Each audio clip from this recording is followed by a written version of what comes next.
Enemy at the gates అనేది ఒక film, ఒక వార్ యాక్షన్ ఫిలిం. ఇది one of the beautiful war ఫిలిమ్స్లో ఇది ఒక ఫిలిం. ఈ ఫిలిం మెయిన్ కాన్సెప్ట్ ఏంటిదంటే రష్యా జర్మన్స్, అంటే మన హీరో రష్యా అతను అండ్ జర్మన్ వాళ్ళతో యుద్ధం. ఈ యుద్ధంలో మెయిన్ అంటే ఈ బ్యాక్గ్రౌండ్ వార్ ఫిల్మ్ ఏదైతే ఉందో దీంట్లో మెయిన్గా స్నైపర్, అంటే German sniper and Russian Soviet sniper. Hero అనేటోడు రష్యన్ స్నైపర్ అనమాట. ఈ స్నైపర్ ఎవరైతే ఉన్నారో ఆ జర్మనీ స్నైపర్ ఎవరైతే ఉన్నాడో అతను కూడా టాప్ నాచ్, అంటే అతను కూడా very skilled and extremely brilliant villain అనమాట. అతను ఎంత స్నైపర్ లెవెల్ అంటే ఇతని కన్నా ఒక మెట్టు అండ్ ఒక 2 స్టెప్స్ ఫార్వర్డే ఉంటాడు అతను. అండ్ అతన్ని బీట్ చేయడానికి రష్యన్ టోటల్ ఉన్న స్నైపర్స్లో మెయిన్ స్నైపర్ మన హీరో అనమాట. ఆ స్నైపర్ని బీట్ చేయాలంటే ఇతను ఎంత కష్టపడతాడు అండ్ ఆ స్నైపర్ని ఎట్లా బీట్ చేయగలుగుతాడు ఏంటిది అనేది ఈ మెయిన్ స్టోరీ అనమాట. అండ్ ఈ టోటల్ స్టోరీలో అంటే ఈ war film enemy at the gate ఏదైతే సినిమా ఏదైతే ఉందో ఈ ఫిలిం ఓన్లీ ఈ స్నైపర్ పాయింట్ ఆఫ్ వ్యూసే కాకుండా అండ్ ఈ మెయిన్ హీరో ఎవరైతే ఉన్నారో అతని ఫ్రెండ్షిప్ అండ్ అతని love and whole country scenario ఏదైతే ఉందో ఈ 3-4 ఆస్పెక్ట్స్ అన్నిటినీ కూడా కవర్ చేస్తుంది.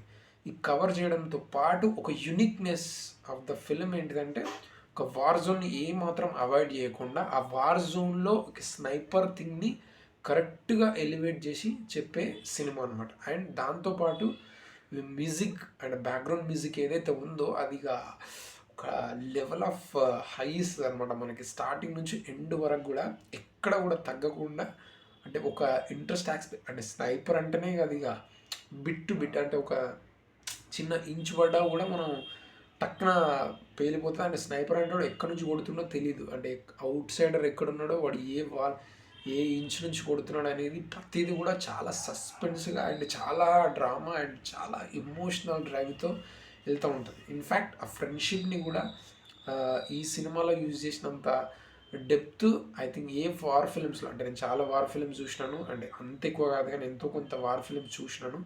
ఆ ఫిలిమ్స్లో ఈ ఫ్రెండ్షిప్ని ఎక్స్ప్లోర్ చేయడం అనేది ఈ సినిమాలో చాలా యూనిక్గా ఎక్స్ప్లోర్ చేస్తారు. అంటే వాళ్ళిద్దరు కూడా లవ్ చేసేది ఒకటే అమ్మాయిని, ఆ అమ్మాయి మాత్రం హీరోని లవ్ చేస్తుంది.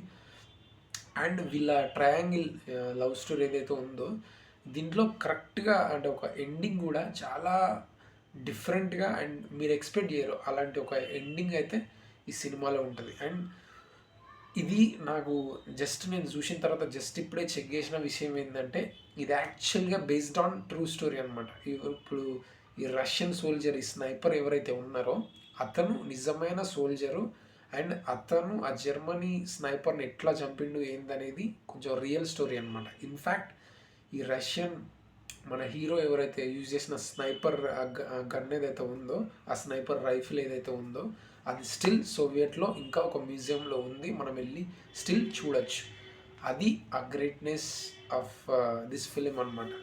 అండ్ టాప్ నాచ్ ఏంటంటే అసలు స్టార్టింగ్ నుంచి ఎండ్ వరకు పిన్ పాయింట్, అంటే మనం ఎక్కడ కూడా ఒక సస్పెన్స్, అంటే మనం ఏదైనా పని ఉన్నా కూడా పక్కన పెట్టేసి ఫస్ట్ ఇది చూసేయాలి, ఫస్ట్ ఏమవుతుందో అన్న ఒక టెన్షన్ అండ్ ఎవ్రీథింగ్, ఒక అటెన్షన్, ఒక గ్రాప్ చేస్తే చూసినావా, అది ఈ ఫిలిం అనమాట. Enemy at the gates. This is one of the beautiful films. ఒకవేళ మీకు వార్ ఫిలిమ్స్ కనుక నచ్చితే ఈ ఫిలిం చూడకపోతే అసలు ఇట్స్ ఒక ఎంటీ స్పేస్ అనమాట. అంటే మనం స్నైపర్కి సంబంధించి వరల్డ్ వార్ 2లో స్నైపర్స్ని కూడా అపాయింట్ చేశారు. ఆ స్నైపర్ బేస్లో ఈ ఫిలిం అనేది చాలా కొత్తగా ఉంటుంది, ఇన్ఫ్యాక్ట్ చాలా డిఫరెంట్గా ఉంటుంది, ఎట్ ది సేమ్ టైం చాలా ఎంజాయబుల్గా ఉంటుంది. అండ్ మీరు చూసిన తర్వాత 100% చెప్తారు థ్యాంక్స్ ఫర్ ద సజెషన్ అని. ఒకవేళ థ్యాంక్స్ చెప్పాల్సిన అవసరం లేదు, నిజంగా ఇది వర్తియా కాదా అనేది ఒక్కటి మాత్రం మీరు చూసిన తర్వాత చెప్పండి. చూసిన తర్వాత మరి అస్సలు రిగ్రెట్ అవ్వరు. This is my promise. That's it. Thank you for watching. Please do subscribe to encourage more cinema and more life things. That's it.